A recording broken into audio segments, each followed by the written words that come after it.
Back again with Brother Lau FIC.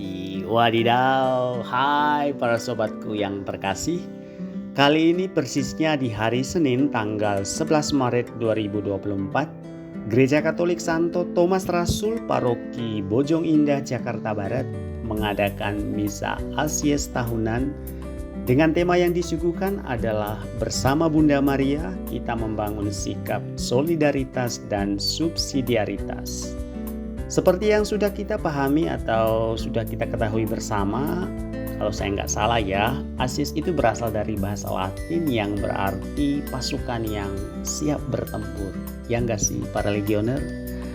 Momen yang harus dialami para legioner untuk berkumpul dan memperbaharui janji kepada Bunda Maria, serta untuk menerima kekuatan dan berkat dari Bunda Maria sebagai bekal untuk pertempuran selama 1 tahun yang akan datang dalam melawan kekuasaan setan. Wow. Karena itu kegiatan Asies yang dirayakan sekali dalam 1 tahun, ya semestinya wajib dihadiri oleh setiap legioner, baik itu anggota aktif, auxiliar, ajutorian, dan prestorian. Romo Stridanto selaku pastor paroki sekaligus pembimbing rohani turut hadir sebagai selebran utama, dan Romo Ari Darmawan kos-selebran dalam mempersembahkan Ekaristi Kudus.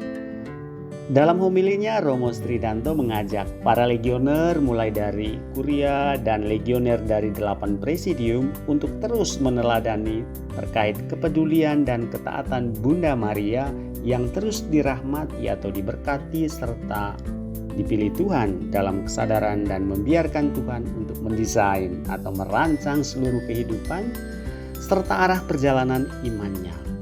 Wow, wadidaw banget. Kepedulian dan ketaatan Bunda Maria menjadi spirit atau way of life bagi para legioner. Nah, gimana nih para legioner? Maka sikap kepedulian, ketaatan, dan kepasrahan Bunda Maria yang membiarkan Tuhan membimbingnya menjadi jalan karya penebusan dan perwujudkan karya keselamatan Allah. Lanjut Romo Stridanto dalam homilinya di hadapan para legioner junior sampai legioner senior. Bersatu dalam keberagaman melalui spiritualitas Bunda Maria diwarnai dengan prosesi atau perarakan pembukaan yang diikuti oleh legioner dari 8 presidium dengan mengenakan kas atau kostum batik dan memegang vandal masing-masing presidium. Dalam Misa Asies yang dirayakan setiap tahun sebagai wujud ungkapan penegasan dan komitmen prajurit Bunda Maria dan sebagai sarana membaharui komitmen pelayanan. Romo Stridanto mengisahkan peran Bunda Maria dalam menghadiri pesta perjamuan di Kana, bahwa Maria membuat permohonan kepada Yesus dengan mengatakan, mereka kehabisan anggur. Dan Yesus mengerti permohonan ini dan bukan sekedar memberitahu, sehingga dia mengatakan, mau apakah engkau daripadaku ibu, saatku belum tiba. Hal ini adalah sama saja dengan mengatakan, mengapa engkau meminta aku untuk melakukan sesuatu atau mujizat yang belum saatnya aku lakukan? Percaya dan tahu akan putranya, maka Bunda Maria bukan memohon kepada para pelayan, namun memerintahkan kepada para pelayan untuk melakukan apapun yang dikatakan oleh Yesus. Ya, kita jangan lupa sih bahwa Maria adalah satu-satunya orang yang pernah dilahirkan di dunia ini yang berkumpul dengan Yesus setiap hari, setiap saat, sejak di kandungan sampai sekitar kalau nggak salah ya 30 tahun. Inilah sebabnya kalau ada orang yang paling mengerti Yesus, maka orang itu adalah ya menurut Romo Stridanto ya Bunda Maria. Mungkin kita bersama-sama dapat merenungkan bahwa jika kita mengklaim telah menerima Roh Kudus, dapat mengerti ajaran Yesus dan apa yang dilakukan oleh Yesus, maka terlebih lagi Bunda Maria, sang mempelai Roh Kudus. Bunda Maria telah mengandung Sang Sabda, itu bersama-sama dengan Sang Sabda selama 30 tahun. Setiap hari mengasihi Sang Sabda, sehingga Sabda tersebut menyatu dalam kehidupannya, perkataannya dan perbuatannya dan seluruh keberadaan dirinya. Wow, Marianis banget. Bunda Maria sungguh mengenal dan memahami ajaran dan kehendak Kristus putranya, sehingga apa yang dipikirkan, dilakukan, dan diminta oleh Bunda Maria senantiasa sesuai dan sejalan dengan kehendak Allah sendiri sebagai Sang Sabda. Dengan fakta ini, sebetulnya kita harus mengakui bahwa Bunda Maria dan Yesus mempunyai hubungan yang begitu dekat, begitu murni, saling membagi, sehingga keduanya dapat mengatakan, "Ini aku dan aku milikmu." Wow, janji para legioner kan? Yesus sendiri sebagai manusia dalam kebudayaan Yahudi, ya kita tahu, menghormati dan taat kepada orang tuanya. Lalu ia pulang bersama mereka ke Nazaret dan ia tetap hidup dalam asuhan mereka. Dan ibunya menyimpan semua perkara itu di dalam hatinya.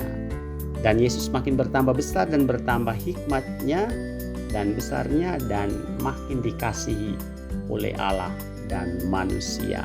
Wow. Menurut Romo Tridanto, semakin melihat dengan jelas bahwa Yesus mengatakan, "Mau apakah engkau daripadaku, Ibu?" Bukan karena ia memarahi atau menegur atau mau mengaburkan kesederhanaan hati ibunya yang merendah, namun karena demi kita.